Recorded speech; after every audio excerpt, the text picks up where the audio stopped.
Welcome to the deep dive. You send us the sources, we dig in, and basically give you that shortcut to understanding what's really going on. Yeah, cutting through the noise. Exactly. So today, we're diving deep into Project Aura.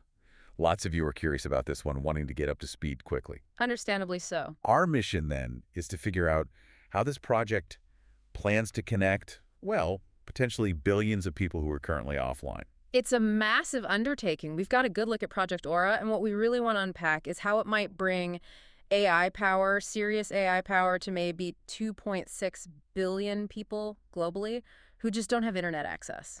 It sounds almost sci-fi, Yeah. but the core idea seems, well, simple on the surface. Right. Giving someone with just a basic, like really basic feature phone access to AI. That's the essence of it. And it involves some key players we should mention. AgentForge, 11 Labs is in there, Twilio, even the old reliable Nokia 105 4G. Yep, that specific phone. Yeah. And the person spearheading this, we'll just call him Michael. Okay, Michael. Okay. Let's get into this. Where do we start? Well, let's kick things off with the problem they're trying to solve. It's huge. This global digital divide. 2.6 billion people offline. And that's not just about missing cat videos, is it? Not at all. I mean, think about it. Access to basic health information, education resources, farming advice, even local news. It impacts everything. Opportunities are just missed. It's a fundamental human challenge, really. That puts it in perspective. And the ones tackling it are AgentForge, founded by Michael. That's right, Michael. The sources describe him as having a background in AI innovation and, importantly, a real commitment to making AI tools that actually, do something impactful. Okay. Apparently, he had a previous success, something called AI Prompt Pro, quite a large user base, it seems, so he's not exactly new to this game. Right, got some runs on the board. So what's AgentForge's vision for Aura? The name itself sounds pretty bold. Yes, it is, doesn't it? AURA, Audacious Universal Responsive Access. Says it all, really. Audacious is right. The core concept is this voice-first AI companion. You access it through the basic phone, crucially, without any internet connection needed for the user. That simplicity for the user sounds key. Absolutely critical. And I read something about guiding principles. Beyond just the tech, like wild courage. Yeah, exactly, wild courage. It's this philosophy they've adopted, apparently inspired by someone named Jenny Wood. It's all about being bold, authentic, distinctive, and setting, frankly, audacious goals. Okay. And you can sort of see how that shapes their communication style, how they talk about Aura, And there's another one, critical thinking. critical thinking, and conversation skills. That framework seems to guide more of the internal stuff that AI's design, making sure it's reasoned, empathetic, and also how the team collaborates. Interesting. Okay, so the big one, how does it actually work? AI on a basic phone, no internet. How? Let's get into the nuts and bolts. Okay, the tech stack is, well, it's clever. Let's start with the phone. They specifically picked the Nokia 105 4G. Okay, why that one?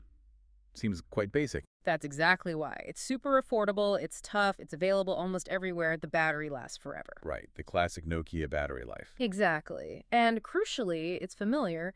People in their target areas already know how to use it. It removes a huge barrier. Makes total sense. Yeah. Leverage what's already there. So phone's the gateway. Where's the AI part? That's where 11 Labs comes in. They're providing the core conversational AI platform. AgentForge built a custom AI entity on top of it. It even has a specific ID, KCIVP AFY2AOXN6XV. Okay. And they've designed it to be friendly, empathetic.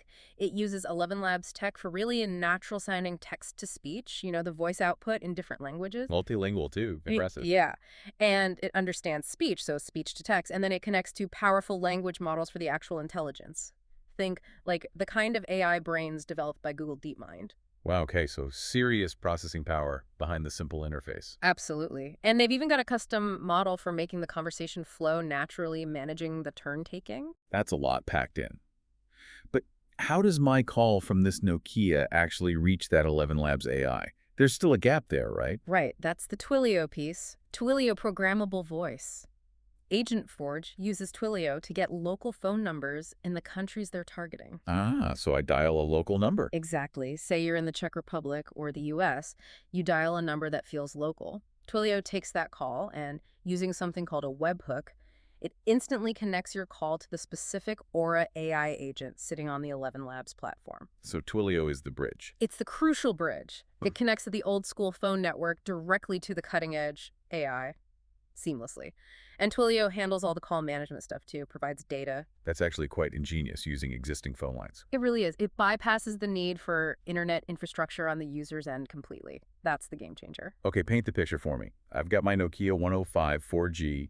I want some info. What do I do? Super simple. You just dial the local Aura number provided for your area. Okay. Twilio picks it up, routes it instantly over to the Aura agent on 11 Labs. Right. The AI greets you, probably sounds quite natural, friendly. You just start talking.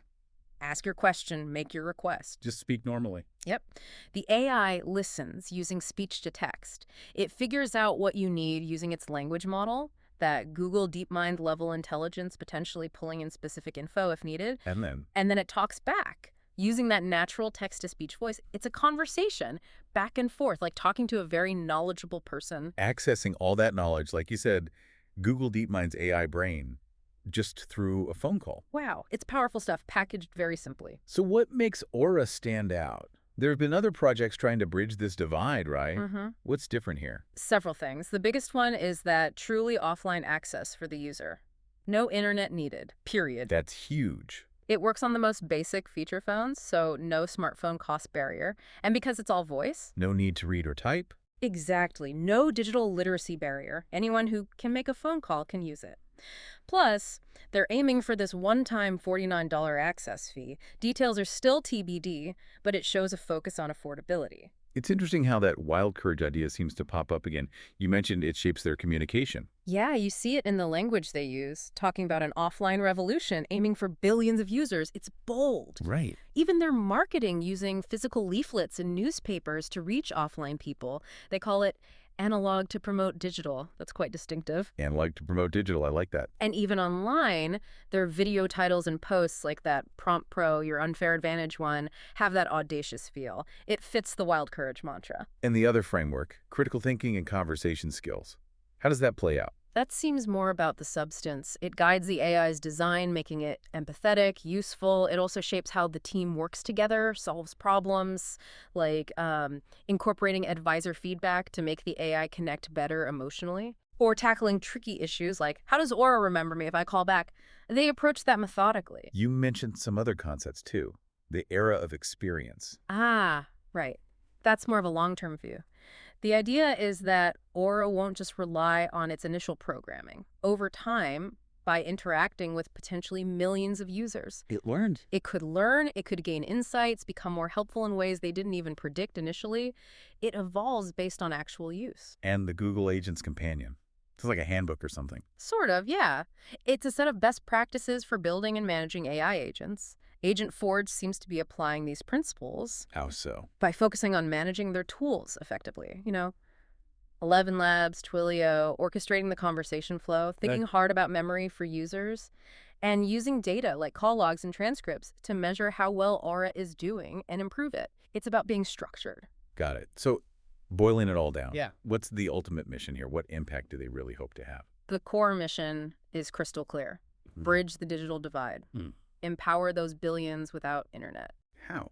What does that look like practically? They see Aura giving access to vital info, health, agriculture, education, news, offering translation, just general knowledge, but also maybe fostering connection, reducing that isolation that can come with being offline. And making it affordable? Yeah, that proposed $49 fee is part of it, plus exploring grants.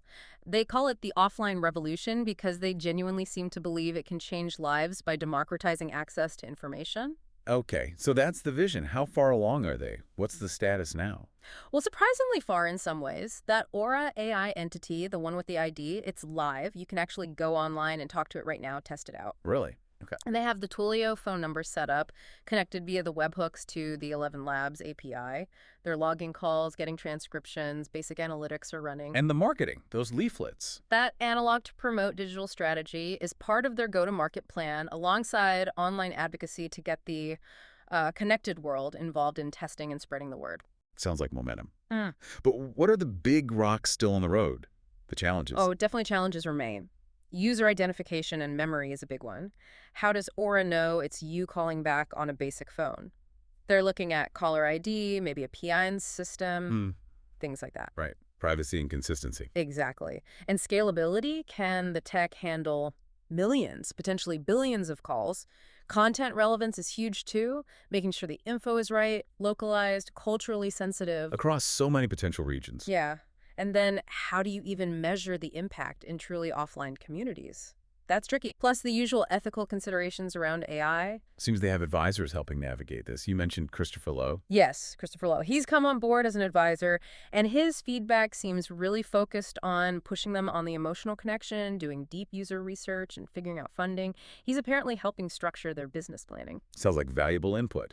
So what are the immediate next steps for AgentForge? What's happening, say, now through the end of the year? Okay, near-term plans. Formally incorporate the company they're targeting June 2025, deciding between the Czech Republic and somewhere in Asia. Okay, setting up shop. Secure seed funding, aiming for about $250,000 this year. Work closely with Christopher Lowe on that detailed business blueprint. Keep refining Aura's memory feature. And then start rolling out initial pilot programs and distributing those leaflets, probably starting around June 2025 as well. Busy year ahead. And looking further out, the long-term vision. For Aura itself, it's about smarter memory, more personalization, learning from all those interactions. Getting better over time. Exactly. And for AgentForge, more broadly, they envision a whole suite of specialized AI agents. They mention things like Psyche Aid, maybe an evolved Prompt Pro, possibly even an AgentForge agent space where these agents could collaborate. An ecosystem of agents. Potentially. Yeah. Using advanced AI concepts. And it sounds like their central hub for all this development is some kind of shared online workspace, like a sophisticated notebook. This has been fascinating. Project Aura. It really could be a paradigm shift, couldn't it? Bringing advanced AI down to the simplest tech. It really could. This offline revolution, as they frame it, the potential to empower billions with information and support they just couldn't access before. It's a powerful, truly transformative idea. So as we wrap up this deep dive, here's something to chew on. Think about what it means when AI becomes accessible through just a basic phone call. What new doors open? What challenges arise when AI truly reaches everyone, regardless of whether they're online or not? And who else, maybe closer to home, could benefit from a solution this simple, yet this powerful? Lots to think about. Indeed. Thanks for joining us for this deep dive into Project Aura.